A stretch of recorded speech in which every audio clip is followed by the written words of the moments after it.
Comment conduire une voiture automatique? Les voitures à boîte automatique sont de plus en plus plébiscitées, aussi bien par ceux qui en ont déjà une que par ceux qui en ont acquise une récemment. La conduite est en effet simplifiée par rapport à un véhicule à boîte manuelle. Partie 1. Que faire avant de démarrer? 1.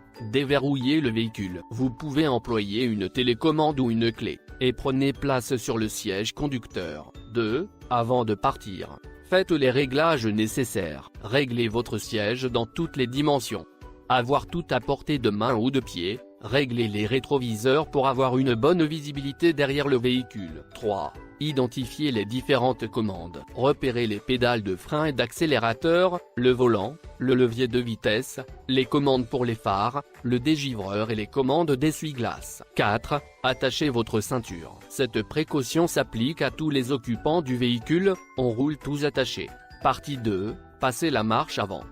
1. Démarrez la voiture. Placez votre pied droit sur la pédale de frein et restez appuyé en butée. Insérez la clé de contact puis démarrez le moteur. 2. Passez une vitesse, tout en gardant le pied sur la pédale de frein. Mettez le levier de vitesse sur la position drive, cette position est souvent repérée par un simple dé. 3.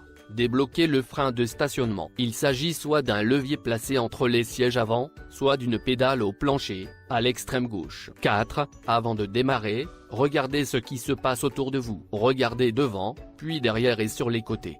Puis regardez bien devant pour ne pas renverser quelqu'un. 5. En route, relâchez progressivement la pédale de frein. Le véhicule commencera à avancer ou reculer selon le rapport choisi. C'est le même pied qui commande la pédale de frein et l'accélérateur. Une fois parti, vous n'avez pas à changer de vitesse si vous restez sur le même type de route. 6. Tournez le volant pour diriger le véhicule. Tournez-le vers la gauche pour tourner les roues à gauche et vers la droite pour tourner à droite.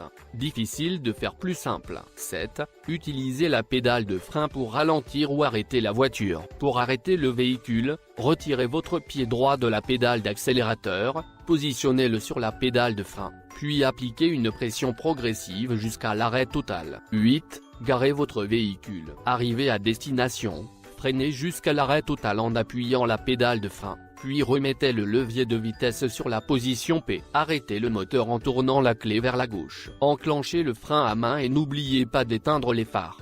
Partie 3. Passez les autres vitesses.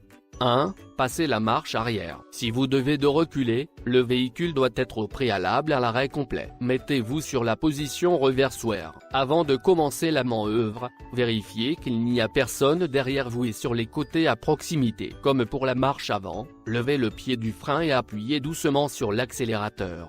2. Utilisez la position neutre. On utilise cette position quand vous n'avez pas besoin de solliciter le moteur. Jamais au grand jamais vous ne devez l'utiliser en roulant. Par contre, si vous vous arrêtez un court instant pour téléphoner, vous pouvez la mettre. Ou bien si on vous pousse ou si on vous tire. 3. Passez les petites vitesses. Elles sont marquées 1, 2 et 3. On peut les utiliser comme frein moteur dans les fortes pentes ou si l'on a besoin d'aller très doucement, quand on tracte quelqu'un par exemple.